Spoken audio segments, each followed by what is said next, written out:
Y'all already know what it is. Jay Williams, Let's Live Life, and we're back. So, thank y'all for watching yesterday's video. Yesterday was a little stressful day.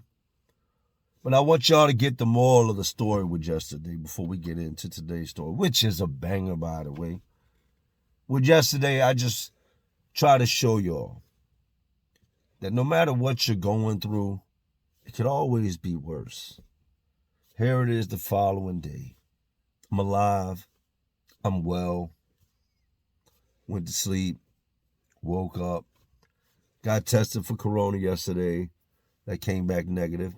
That's a blessing. That would have been the third time I had the Rona. No Rona here. Just the flu and a bronchial infection. But I just wanted to show y'all that things are going to happen in life. Somebody made a comment, well, that's what you get for trying to put all that money in a Hummer, blah, blah, blah, blah, blah, blah. Appreciate your comment, man. Not all of us get to drive our grandma's car. So anyways, just take yesterday as a learning example. Take it as the next time you go through something, realize this is going to pass. Yes, it's irritating, it's frustrating when it happens, but it'll pass. As I was standing there dealing with all that, all I could think is somebody's going through something much worse. Pulling the truck off that trailer, it cut one of the tires, so that I will have to come out of pocket for. Or the radiator hoses blew, the truck overheated, so it probably blew the head gasket on the motor.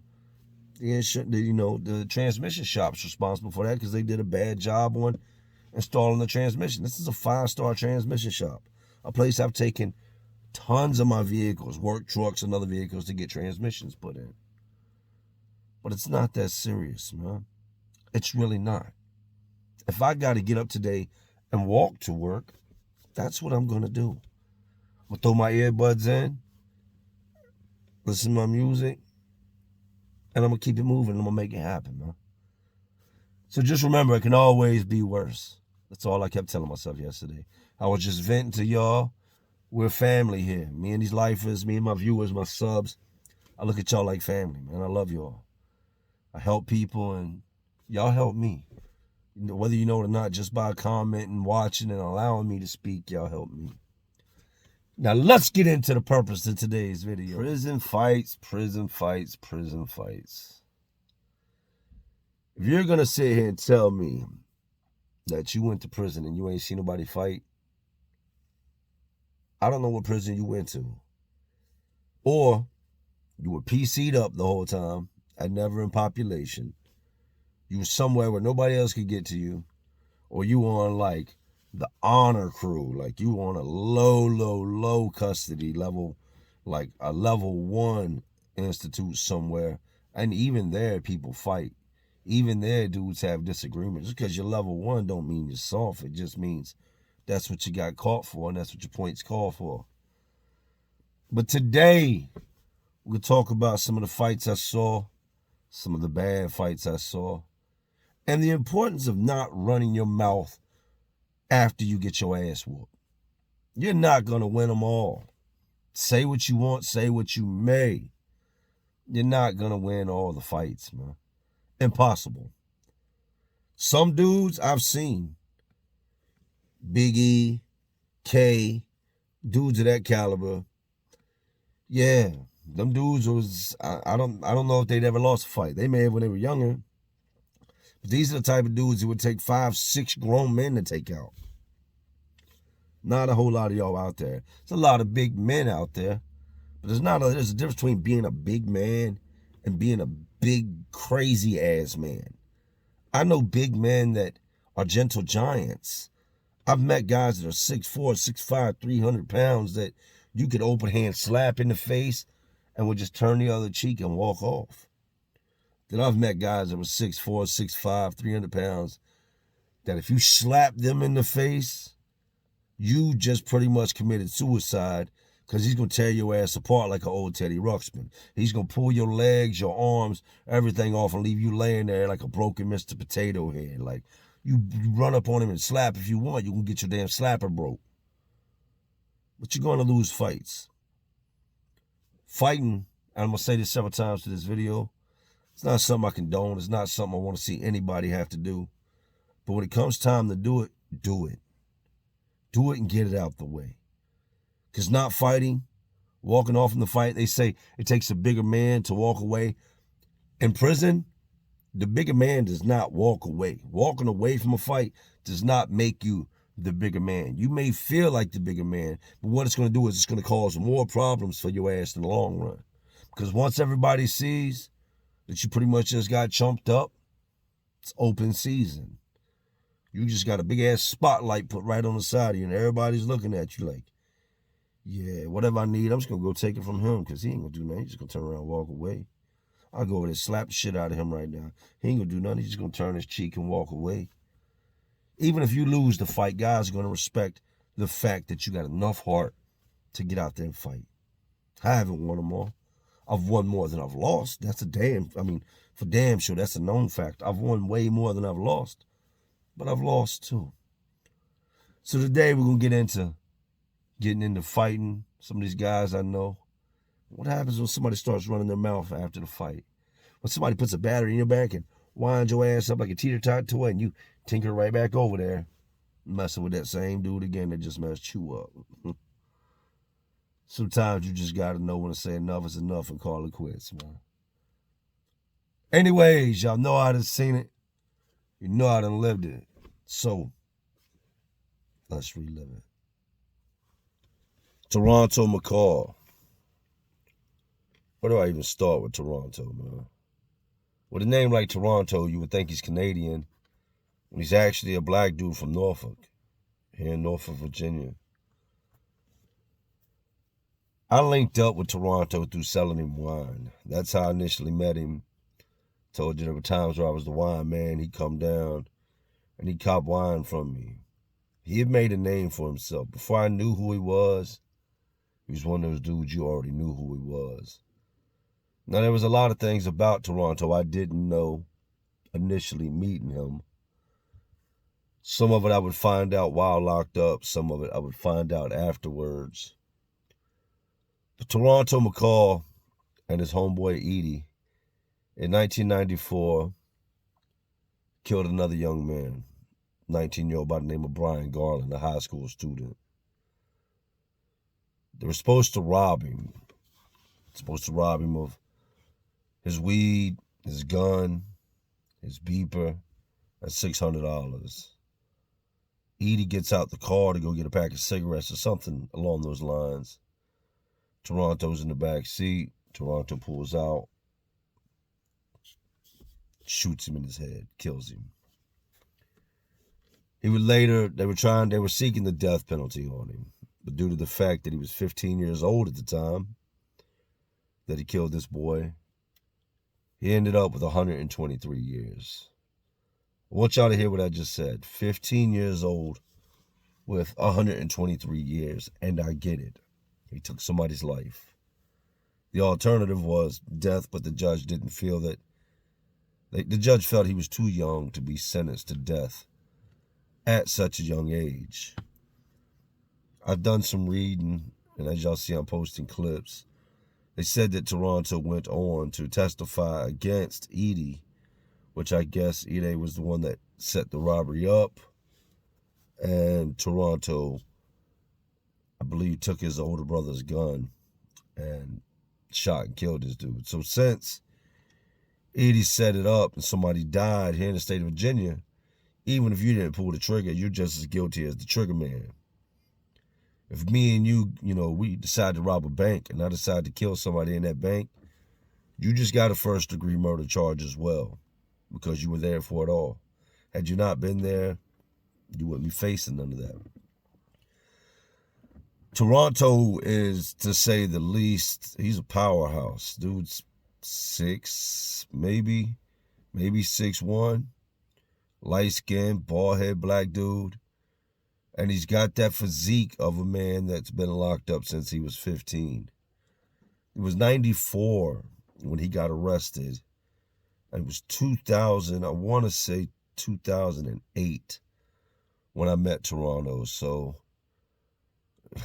he's been down a minute. Shot a 19-year-old in the head, don't take offense to what I'm going to say, but this is what they said in the article that people described as mentally retarded. I get all right with Toronto, man. You're going to deal with dudes like people think down on gay people and stuff. Let me tell you something. There's so many gay people in prison, dudes that mess with boys, dudes that are boys. That shit is just as normal. And I'm not going to say the aspect of what they're doing, sexually, but interacting with dudes that have boys and stuff like that, that's nothing. There's no way to get around that. That's going to happen. Back up off this camera. So after meeting Toronto, I realized, after we started doing business, I started watching him a little more. He lives in the same part I live in. I'm like, damn, he be messing with them boys. Whatever. Live your life. Not what I do. Well, with messing with the boys, there's going to come problems. I've told y'all 3 things you avoid: gangs, gambling, and gays. Stay away from the gay dudes. If you ain't got no business messing with them, no business with them, like they're not doing no service. Service being sewing some jeans or putting some pockets in some sweatpants or something that them dudes do as a hustle that's nothing funny. If you ain't got no business, dealing with them, try your best not to deal with them. You ain't got to be rude. You ain't got to be obnoxious. You ain't got to cuss nobody out, call nobody no names, because that's going to get you in some shit. But if you ain't got to deal with them, try to steer clear of them, because a lot of them dudes, and not to stereotype them, but a lot of them dudes stay in some drama. They stay with some shit stirred up. Pause. Red Bull. Toronto, I've told another story on when Toronto got into it down at the weight room and whatnot. Toronto will bang out behind them boys. He looks at them boys like it's a female. You got to think the man's got 123 years, been locked up since he was 15. He ain't, ain't no going home for him. He's done. He gets into it with a dude named Black in the pod. Toronto's not in the pod one day. He's the rec guy. He goes out, gets the rec equipment. He makes sure the water coolers are full and on the weight yard, and the weight equipment's wiped down, and any trash out there is picked up. That's his job. Somebody's got to do it. Them COs ain't doing nothing but being COs. All that cleanup shit is left to us. He does his job like clockwork. He's outside one day, and the dude named Black tries to push up on Toronto's boy. Prison shit, right? Toronto comes in from rec. This is 8:30 rec in the morning.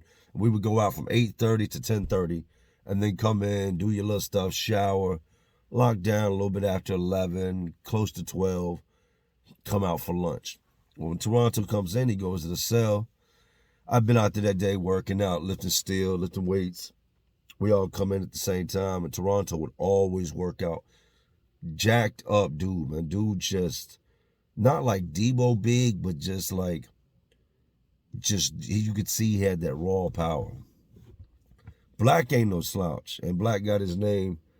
This isn't the same Black from another story, but every Black I ever met, which was a lot of them, they all had their name for the same reason, because most of them were black as hell. You know what I mean? I'm talking coffee black. I'm talking about 3 o'clock standing in your closet in the morning with no light on black. I'm talking about fresh poured asphalt black. I'm talking about the outer space black. Like, Black was a black ass dude, man. Like, I remember seeing tattoos on Black, and you didn't even, when I noticed that Black had tattoos, Black was blacker than his tattoos. His tattoos just looked like whelps, like scars almost. So Black tries to holler at Toronto's boy while Toronto is outside. I don't know the full extent of it, but he said something to him that pissed Toronto off, right? Toronto lives on the top tier. I live on the bottom tier, so we come in from rec, and I see Toronto shoot up the staircase real quick. He's going to his cell, going to get his stuff so he can go get in the shower. I'm doing the same. I'm trying to hurry up, get to my cell, get my stuff so I can get over to the shower before we lock down. Don't nobody want to be locked in the cell all sweaty, covered in dust, sticky ass, just sweat all over you. You're hot, exhausted. You just lifted weights for 2 hours. It's time to take a shower. I'm coming across the pod with my stuff in my hand, headed towards the showers. And I look, and Toronto's not got no shower stuff in his hand. He's coming down the staircase and beelining for Black's cell, right? As he's going towards Black's cell, Black comes out the cell and is walking over to talk to somebody else. And Toronto tells him, yo, I need to holler at you, go back in the cell. Black ain't having it. Black's not going to the cell. Plus, Black's celly's an older dude, which y'all ain't going to be fighting in here, break my TV, knock my stuff over. Y'all done lost y'all's mind, right? So Toronto tells him, come holler at me underneath the staircase, right? Come holler at me underneath the staircase. They go up underneath the staircase, and I guess Toronto's talking to him. By now, I'd have made my way over to the shower. I didn't know they were getting ready to fight. Nothing had been really said other than, let me holler at you. I heard that in passing. I'm in the shower, and I hear the doo-doo-doo-doo-doo-doo. I know somebody's fighting, so I go to the shower door, lean over the door and look out, make sure there ain't none of my homeboys engaged. You always want to check when you hear them noises, because for all I know, it could be one of my dudes down there getting banged. And like I told you, me and Toronto were cool. I look, and Toronto and Black are going at it up beneath the staircase, right? Rumbling, fighting. The staircase is kind of like a blind spot where the control booth can't see underneath the staircase. They can see everywhere else except under that staircase. Under that staircase, it goes down. I look out the door and I look towards the back, and there they go. They steadily fighting, steadily fighting, steadily fighting. Toronto gets low, and this is like some world star hip-hop shit. Toronto gets low, picks Black all the way up in the air, and I'm talking about he grabs him like underneath the back of his knees, like the crease in his legs, picks him all the way up in the air and just slams him. Boom! When he slammed Black, it felt like you could feel that whole damn pod shake. Everybody in there heard it. They heard his head hit the ground, heard his body hit the ground. If you've ever been slammed, next from the impact of your head hitting the ground, when your body hits the ground, 99.9% of the times, no matter how big you are, all the air in you is coming out. You're going to lose your wind. And when the wind gets knocked out of you, the fight is over.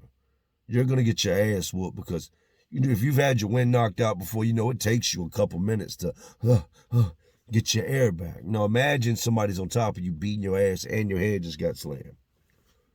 Toronto finished him with a slam. Broke him off with another 4 or 5 punches. Called it a day. Left Black laid there, all sprawled out. Dudes is, oh shit. Like, that was probably one of the most vicious slams I had seen, right? Usually when something like that happens, the loser takes it on the chin and keeps it moving. Usually. Some dudes can't take it.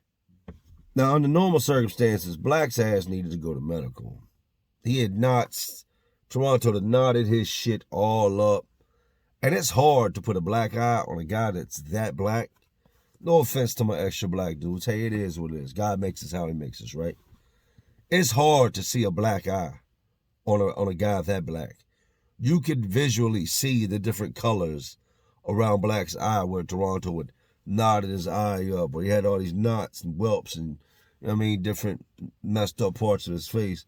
Not to mention this damn goose egg he had on the back of the head where Toronto slammed him. Like, he had a whole entire, mother goose egg sitting on the back of his head that looked like a damn tumor. It looked like his head was trying to grow another head off the back of it. Like there was a knee on the back of his head.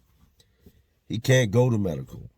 If he goes to medical, they're coming in, they're locking us down. They're going to strip us all down, check our hands for any type of damage. They're going to figure out who did this to him. So Black's got to wear it. The problem with Black is Black is one of those dudes that just does not know when to shut up. Even prior to him and Toronto getting into fighting, I didn't like Black. Black was a dude that just ran around all day, being loud, always in other people's business. He was like that kid in 2nd grade that would instigate things and get you and the other kid to fighting. You know what I mean? He'd be the one to come to you and tell you, ooh, dude said this, or ooh, dude said that, or man, y'all should just fight. That was Black. Black was like that. He was an instigator. And he was a self-proclaimed tough guy. I'd never seen Black fight, but from his size, you would think, all right, the boy can probably, do some damage. Being big don't mean you can fight. Being big just means that you're strong and that there's a possibility that if you get to fighting, you can overpower somebody. But that doesn't mean that you can fight. Black tried to always make it seem like he could fight. I'd seen Toronto fight in the past. Toronto's been in prison since he was, 15 years old, serving 23 year sentence. This man ain't, this ain't his first rodeo. He came into prison when he was just a teenager, and it's pretty much like I've told you in the past. It's like dropping a goldfish into a bowl full of sharks. Like, either you're going to get eaten alive or you're going to transform and become a shark. Toronto had become a shark, man. Because Black liked to run his mouth and tell everybody what he was going to do if he got into it with somebody, what he had done in the past. This is why I tell you don't run your mouth. Dude started egging him. Egging him means just kind of picking at him, making little comments, coming by to check on his second head. Hey, bro, what's up, man? Just coming by to see if that other head have formed any eyes yet. He's not feeling that, man. You know what I mean? Like, nobody wants to lose a fight, first of all, and then nobody wants to be picked on about the fight, second of all.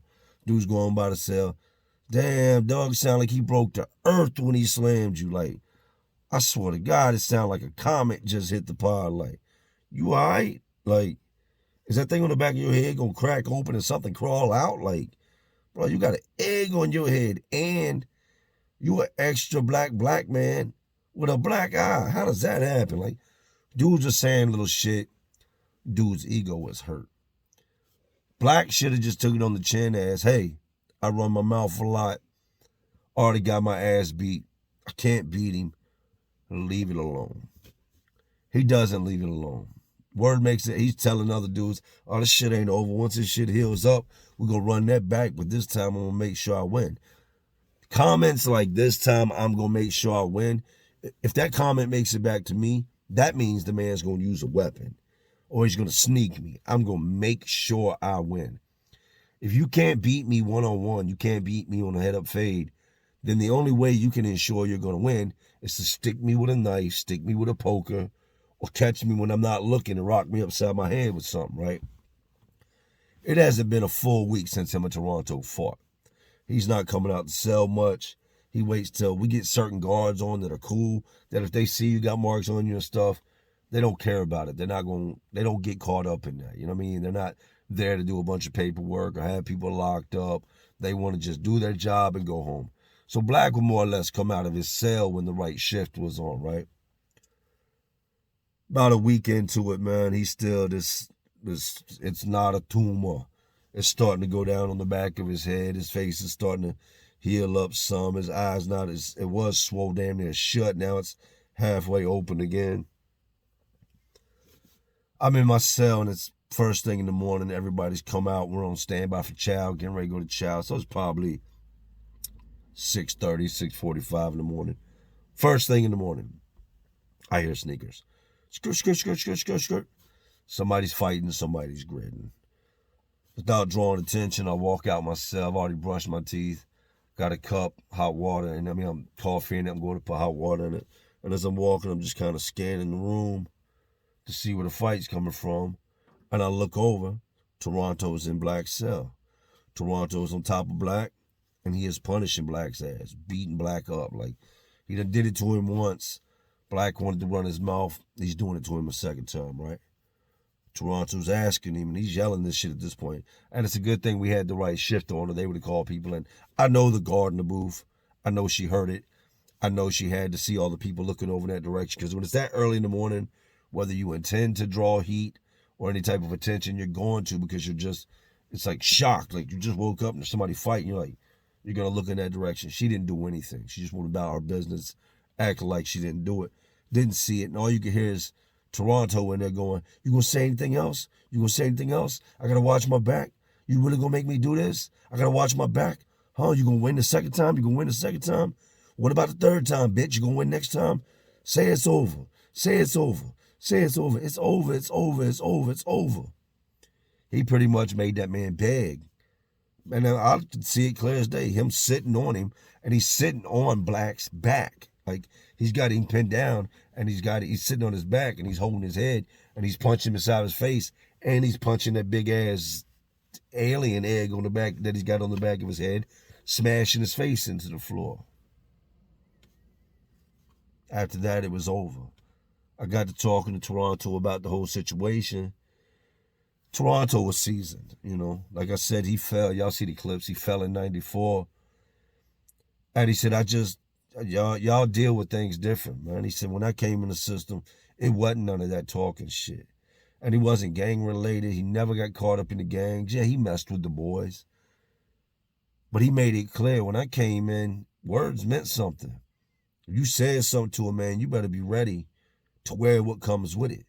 If you take your ass whooping, take it like a man. That's why I tell y'all, all that matters is that you fight. You don't want to fight. I know guys that went their whole entire bid and never got into a single fight. But to do that, you are going to have to deal with shit and take shit that you're not going to feel comfortable with. People can talk to you greasy. People are going to owe you things and not pay you. I was never one that would really stand for that because I had too much time to be letting anybody talk to me any type of way or take anything from me, because you do that, I've got years left to be in here. I might as well just take my shit and throw it out the cell and say, hey, come get it. I'm a bitch. I ain't going to do nothing about it. Y'all can do what y'all want to me. I lost fights in the past. You didn't hear me talking about how I got in my feelings and ran up in there and got my ass kicked again. Hey, you take it for what it is. You win some, you lose some. And to the ones that say, I'm undefeated, I've never lost, there's only two possible ways that's happened.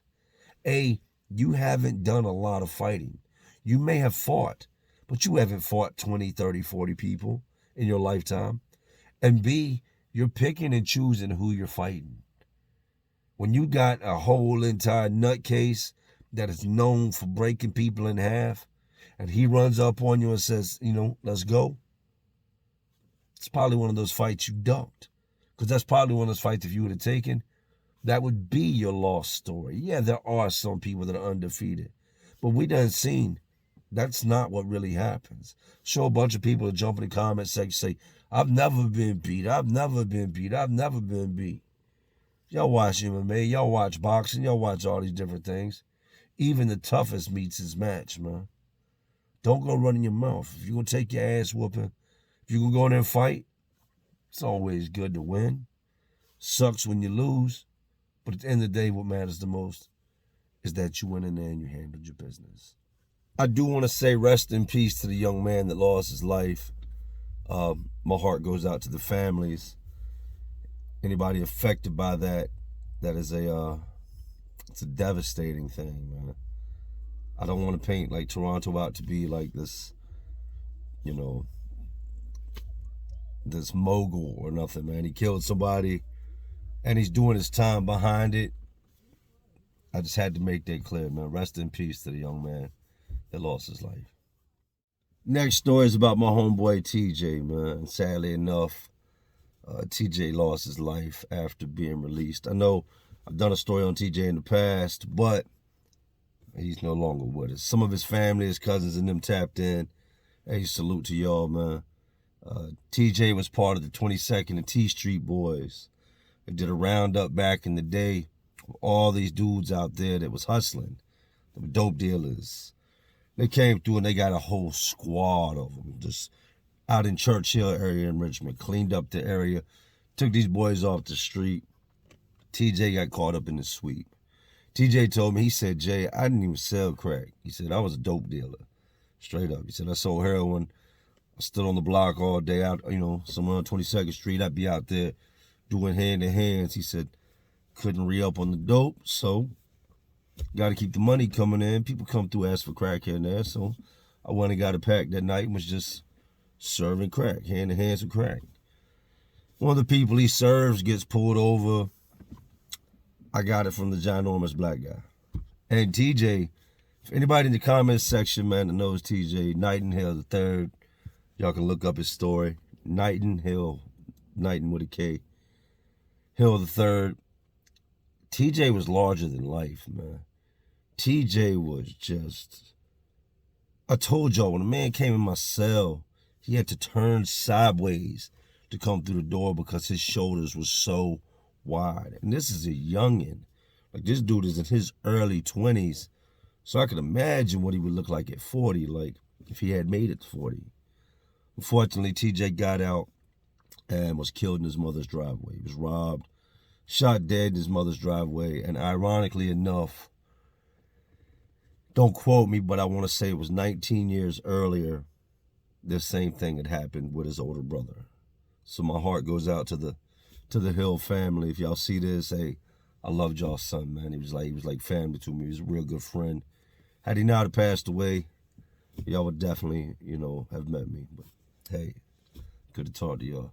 Anyways, TJ comes in. TJ's my celly for a while. TJ's one of them dudes on the streets. He had beef.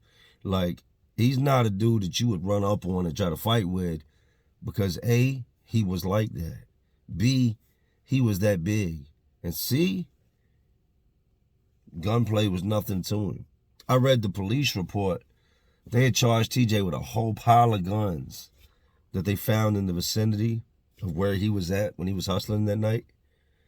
And all the gun charges got dropped. The guns they found weren't even his. Where he was hustling at, he didn't even know. He knew dudes kept guns stashed, but he didn't know at the moment that there was guns out there. The cops get to searching around. They find multiple weapons hidden out on this corner right there and charge him with all of them, right? When TJ comes in the pod, there's a little bit of friction. There's other Churchill dudes in there, North Side dudes, South Side dudes. And if you was in them streets at that point in time, you was out 22nd Street, you was out Churchill, you knew who Big TJ was. TJ's got beef with a dude. And the way I find out TJ's got beef with a dude is TJ's got some cash. His baby mama brought him some cash. He's got a $100 bill. He wants to get some weed. He don't really know nobody like that yet. So he's like, what's up with the weed, man? Like, get us a sack. I said, you buying? He was like, yeah, I'm buying. I said, shit, let me get the money. So he gives me the money, and I go holler at another dude, right? And this dude is in the pod next door to us. This dude had just got in the pod next door to us a couple days prior. This dude was from another complete building, had just got sent next door. I knew who he was. I dealt with him on the yard, but now he's right next door. I go to the control booth. Hey, it's Williams, man. I'm the maintenance man. Dude next door says something's messed up with his outlet. Let me next door. I could do that all day long. The guard wouldn't question me. Pop the door and let me through to the other side. So I go over there and I go to dude and I'm like, what's up, man? We're talking, bullshitting. I said, well, look, I need to get some weed up off of you. Let me see what you got. So he breaks out what he's going to give me, and I'm looking at it and I'm like, nah, this ain't no 100 piece right here, man. This is like 2 box pieces. Like, I got a $100 bill. I'm not trying to buy, you know what I mean, what you would give a pluck. I'm not trying to buy what you give to random dude. Like, this is 100 cash. I got to get at least 3 40s, man. You can't, no, I'm not taking this. That's what it is. I said, all right, well, that's dead, then I'm not messing with it.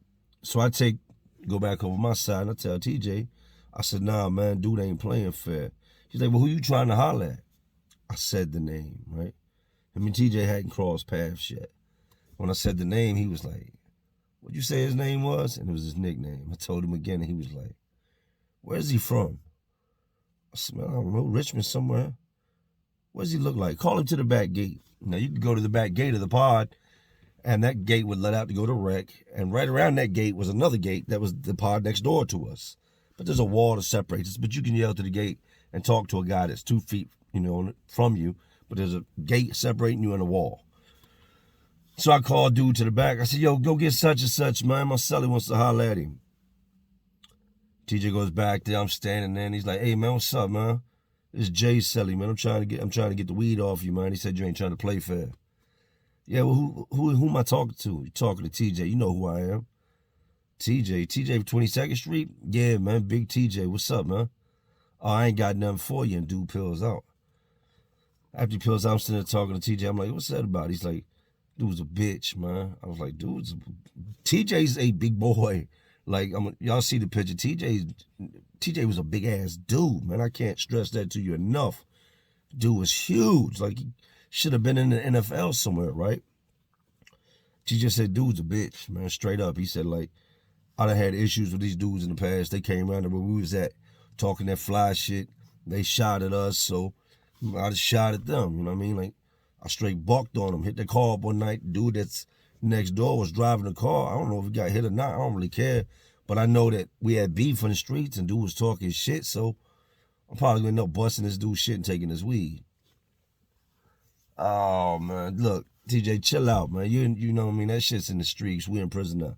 Nah, it don't matter, man. Like, we had real beef. Like, fuck all this shit going on. Like, we had real beef, like gunplay involved. Like, not just, it can't just die down because now the dude knows I'm over here. And I don't know how they hadn't crossed paths.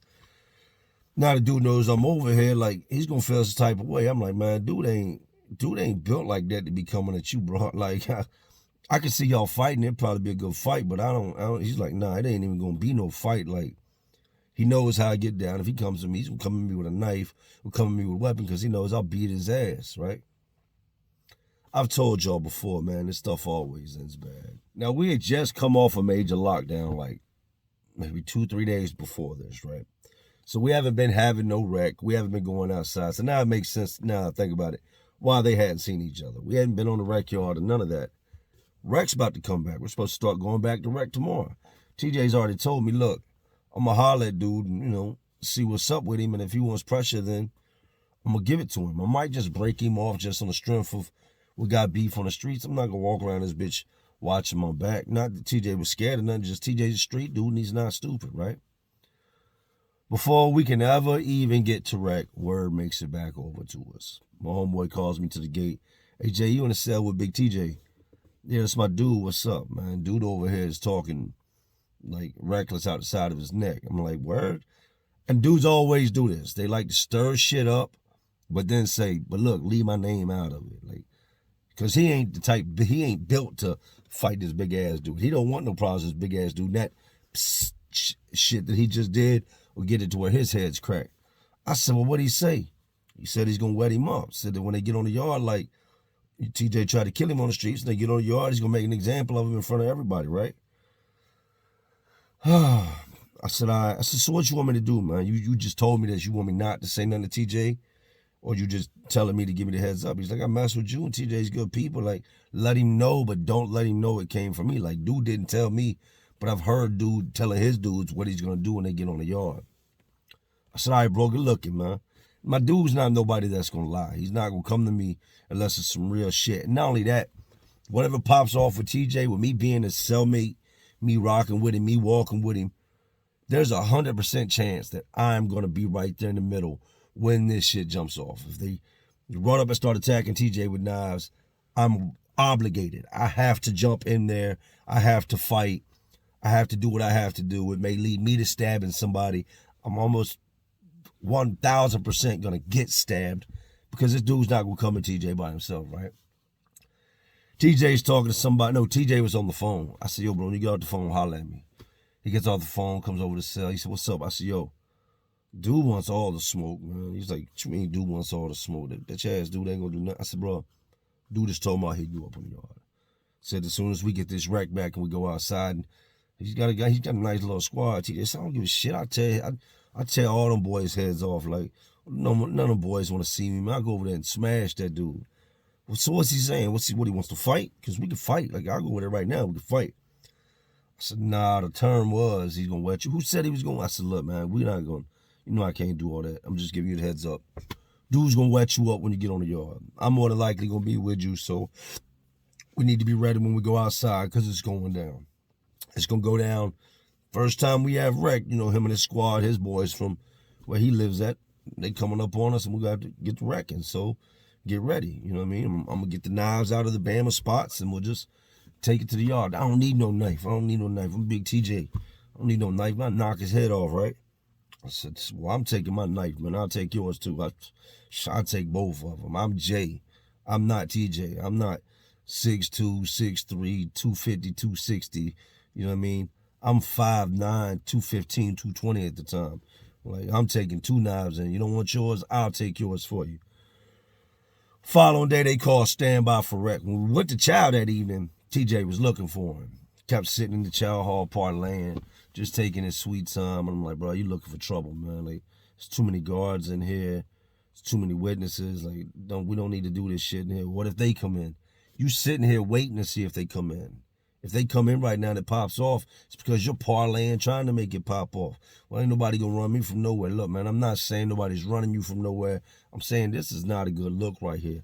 We're going back to court when this shit in this chow hall is done with. People gonna get stabbed. We're gonna have to stab people. Like, People going to get hurt, sent to the hospital, med flight, and people might die. Like, this is not the time and place for this shit, TJ. Eventually, they tell us he doesn't get up on his own regard.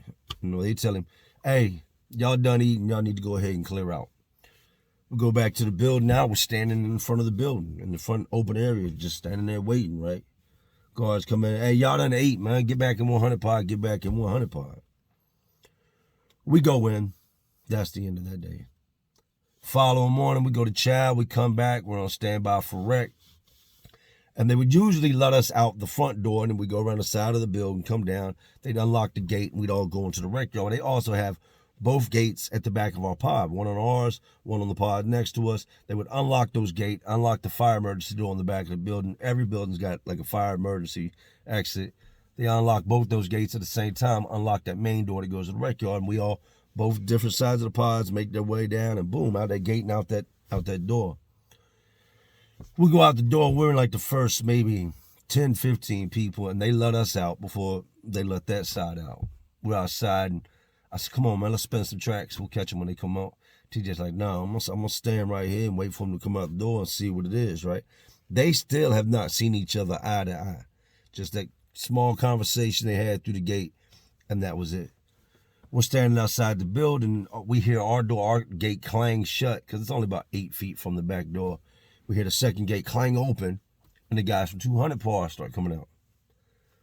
Dude goes ahead, walks out, and he's got like 3 or 4 of his homeboys with him.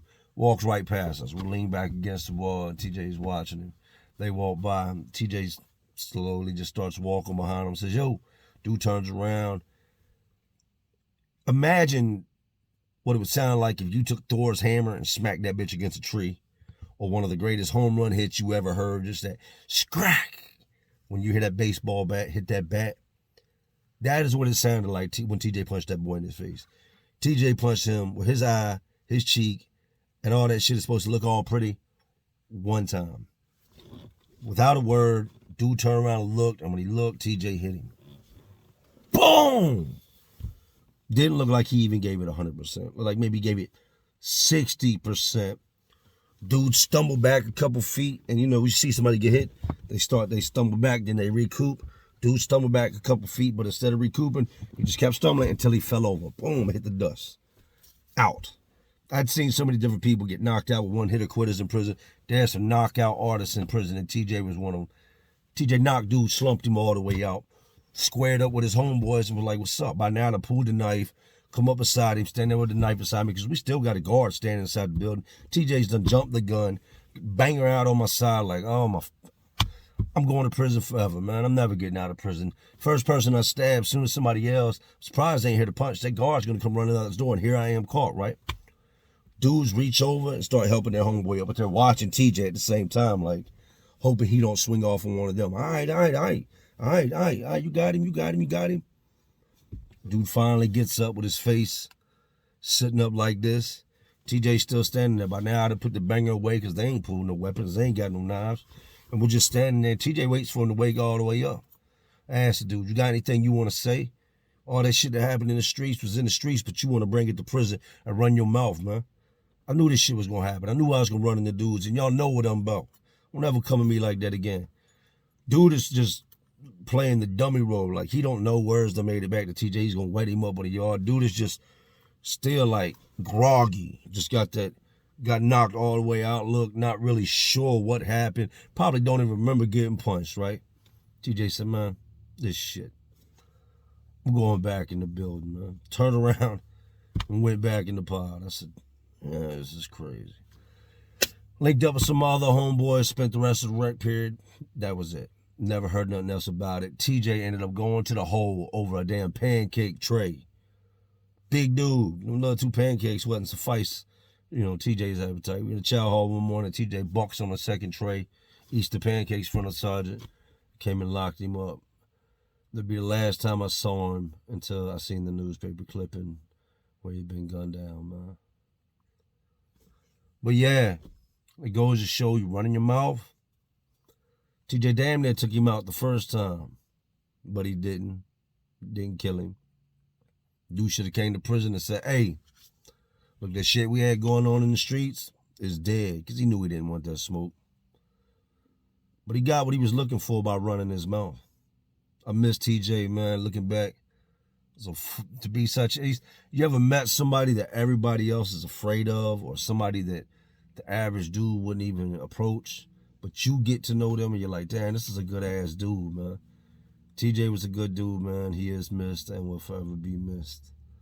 But I got to give him to him, man. That one-hitter quitter he laid on old boy with some World Series shit. I'm talking some some Sammy Sosa type shit. Like, he crushed dude's face to the point that whatever that dude's homeboys had playing going on, they all took one look at what TJ had done and was like, yeah, I think I'm going to pass on that, man. You know, I kind of like having my cheekbones sitting where they should be and being able to eat food without a straw.